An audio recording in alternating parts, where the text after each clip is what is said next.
আমাদের এই ইমানি বাধ্যবাধকতা থেকে যদি আমরা প্রকৃত অর্থে মুমিন হতে চাই, পরকালে জান্নাত পেতে চাই, তাহলে এই আল্লাহর এই হুকুমের বাহিরে আমার জীবন দর্শন গ্রহণ করা সেটা হবে শিরকের শামিল।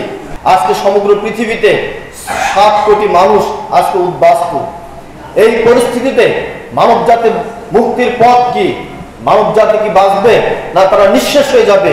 এমন একটা সময় এসে আমরা দাঁড়িয়েছি। এভাবে সময়, সমাজ, সভ্যতা, রাষ্ট্র, বিশ্ব চলতে পারে না।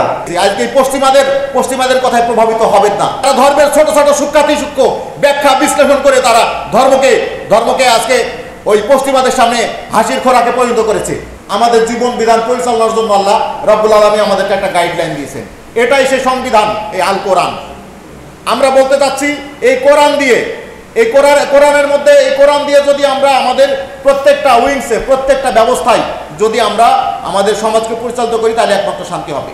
আমাদের সমাজে একটা মানুষ বিচারের জন্য আদালতে দিনের পর দিন ঘুরতেছে, কিন্তু আসলে তার ন্যায্য বিচার পাচ্ছে না।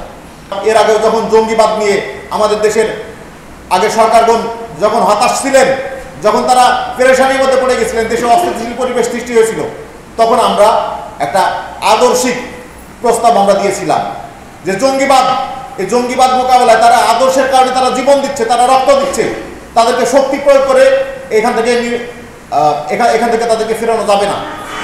তাদেরকে যদি এখান থেকে ফেরাতে হয় তাহলে লাগবে একটা আদর্শ। যদি প্রকৃত অর্থে শান্তি পেতে হয় তাহলে আমাদের প্রস্তাব হচ্ছে এই সংবিধানকে বাদ দিয়ে দিতে হবে। এই সংবিধানকে বাদ দিয়ে আল্লাহর দেওয়া জীবন বিধান দিয়ে আমাদের ব্যক্তি, পরিবার, সমাজ, রাষ্ট্র পরিচালিত হতে হবে।